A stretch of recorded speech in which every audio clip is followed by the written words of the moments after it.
بسم اللہ الرحمن الرحیم. بسم اللہ الرحمن الرحیم. الحمد للہ وکفا وسلام علی عباده الذین اصطفى. اما بعد. محترم ناظرین، دروس فقہ المعاملات المالیہ کا جو سلسلہ ہم نے شروع کیا ہے، اس سلسلے کے 10 موضوعات میں سے ہمارا تیسرا موضوع جاری ہے، جو کہ ہے شرکت اور مضاربت کے اصول اور احکام. گزشتہ کچھ نشستوں میں ہم نے شرکت کے مباحث کا آغاز کیا ہے، اور اس سلسلے میں ہم نے شرکت کے اصول اور احکام کا جو موضوع ہے، اس موضوع کو ہم نے بنیادی طور پر 10 پوائنٹ میں یا 10 نکات میں تقسیم کیا تھا، اور ان 10 نکات میں سے ہم نے پہلے 4 نکات پڑھ لیے ہیں. آج ہم پوائنٹ نمبر 5 یعنی شرکت عقد کے اصول، پھر اس کے بعد رأس المال کے اصول، اس کو شروع کرتے ہیں اسی ترتیب کے ساتھ. ہمارا پانچواں جو نقطہ ہے یا پانچواں جو پوائنٹ ہے وہ ہے شرکت عقد کے اصول. شرکت عقد کا تعارف ہم نے پڑھا تھا. باقاعدہ پیسہ لگا کر، سرمایہ لگا کر کاروبار کرنے کا عقد اور کانٹریکٹ کرنا، یہ شرکت عقد کہلاتا ہے. اور شرکت عقد کے بارے میں چند باتیں ذہن میں رکھنا ضروری ہے. جو اس کے بنیادی اور ضروری اصول ہیں وہ یوں ہیں. پہلا بنیادی اصول تو یہ ہے کہ شرکت عقد میں ہر شریک دوسرے کا وکیل ہوتا ہے. یہ ایک بنیادی طور پر ایک ضابطہ ہے کہ الشرکت تتضمن الوکالہ، کہ شرکت جو ہے وہ وکالت کو متضمن ہوتی ہے.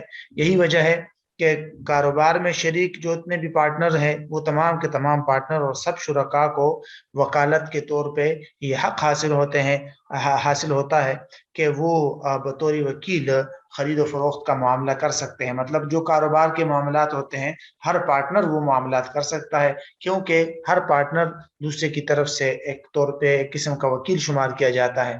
تو جب وکیل شمار کیا جاتا ہے تو ہر ایک کو کاروبار کے لیے کام کرنے کا اور خرید و فروخت وغیرہ کرنے کا حق حاصل ہوگا.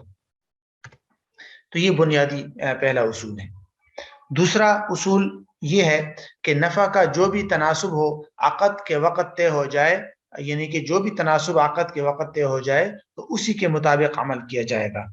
یعنی بنیادی طور پر یہ ہو سکتا ہے کہ مثال کے طور پر 2-3 آدمی ہیں، 3 آدمی انہوں نے شرکت کا عقد کر لیا شروع میں، اور تینوں نے کہا کہ ہم تینوں مل کے کام بھی کریں گے، تینوں نے پیسے بھی لگا دیے، اور پروفٹ جو ہے وہ 3 حصوں کے مطابق تقسیم ہوا کہ سب کو برابر برابر ملے گا.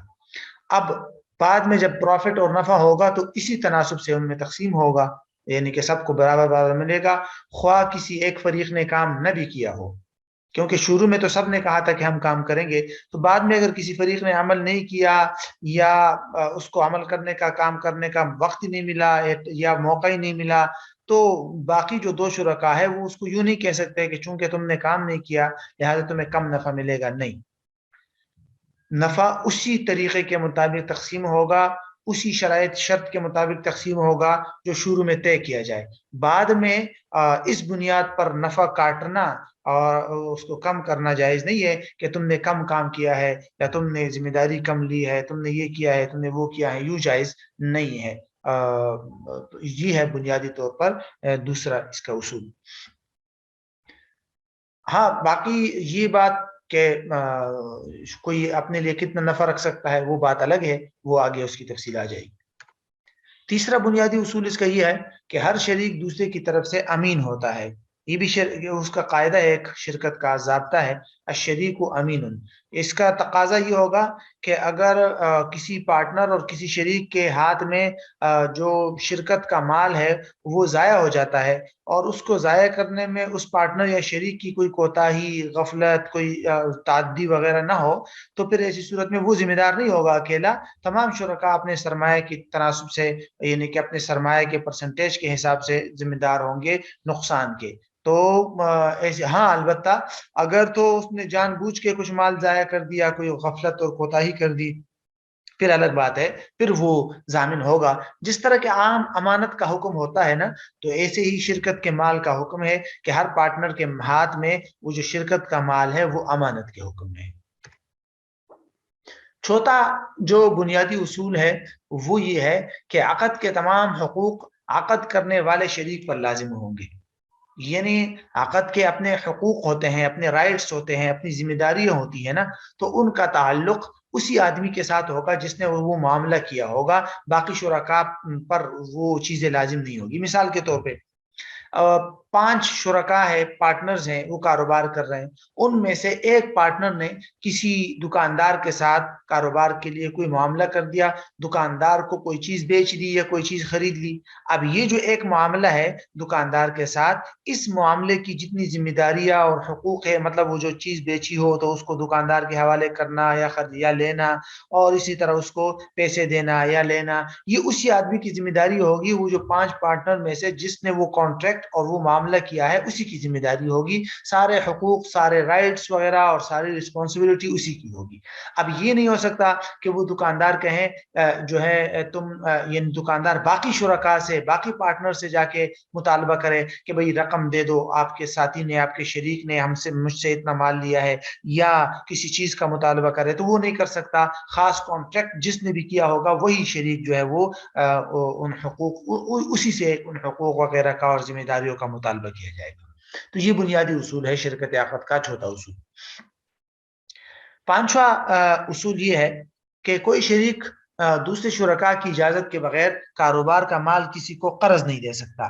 یہ بنیادی طور پر ایک اہم اصول ہے کہ جو شرکت عقد ہوتا ہے کاروبار کا، جو پارٹنر ہوتے ہیں ان میں سے ہر پارٹنر کاروبار سے متعلق کام تو کر سکتے ہیں، لیکن کاروبار سے ہٹ کر کوئی معاملہ کرنا، کسی کو کوئی چیز گفٹ دینا، کسی کو کاروبار کا مال قرض دینا، یہ کام نہیں ہو سکتا. یہ کسی بھی شریک کے لیے جائز نہیں ہے کہ دوسرے شرکاء کی رضامندی کے بغیر ایسا کام کرے. ہاں سب راضی ہے پھر الگ بات ہے، لیکن دوسروں کی رضامندی کے بغیر اس طرح کا احسان والا معاملہ، اس طرح کا تبرع کا معاملہ کرنا، قرض دینا، کسی کو گفٹ دینا، شرکت کا مال، اپنا مال تو دے سکتا ہے لیکن شرکت کے مال کے اندر ایسا کوئی عقد جو ہے کوئی شریک نہیں کر سکتا. تو یہ ہے بنیادی طور پر شرکت عقد کے جو ضروری اور بنیادی اصول تھے وہ آپ کے سامنے آ گئے. اس کے بعد ہمارے پاس جو 7واں نقطہ ہے یا 7واں پوائنٹ ہے، بلکہ 6واں پوائنٹ ہے، وہ ہے رأس المال کے اصول. 6واں نقطہ رأس المال. رأس المال کے بارے میں ہم نے پہلے بھی پڑھا تھا کہ رأس المال جو ہے وہ شرکت کے اندر جو سرمایہ فراہم کیا جاتا ہے، جو مال فراہم کیا جاتا ہے کاروبار کے لیے، اس مال یا اس سرمایہ کو رأس المال کہتے ہیں. تو رأس المال کے لیے چند شرائط سمجھ لیجئے یا چند اصول سمجھ لیجئے. یہ جو ضروری اور بنیادی اصول ہے وہ یہ ہے. رأس المال کا پہلا بنیادی اصول تو یہ ہے کہ جو سرمایہ یا رأس المال دیا جا رہا ہے کسی بھی پارٹنر کی طرف سے، وہ معلوم اور متعین ہونا ضروری ہے. یعنی ایسا نہیں ہو سکتا کہ کوئی پارٹنر کہے کہ ہاں مجھے بھی شریک کر لو، کچھ مال میں بھی دے دوں گا. ایسا نہیں ہو سکتا، بلکہ اس کو کنفرم کر کے باقاعدہ متعین کرنا ضروری ہے کہ بھئی کتنا مال کس کی طرف سے دیا جائے گا. تو یہ معلوم اور متعین ہونا ضروری ہے، مقدار میں بھی اور ہر اعتبار سے. رأس المال کا دوسرا بنیادی اصول، یہ اس کا تعلق صرف فقہائے حنفیہ کے ساتھ ہے. یہ جو شرط ہے یہ فقہائے حنفیہ نے ذکر کی ہے کہ رأس المال جو ہے وہ نقد شکل میں ہونا ضروری ہے.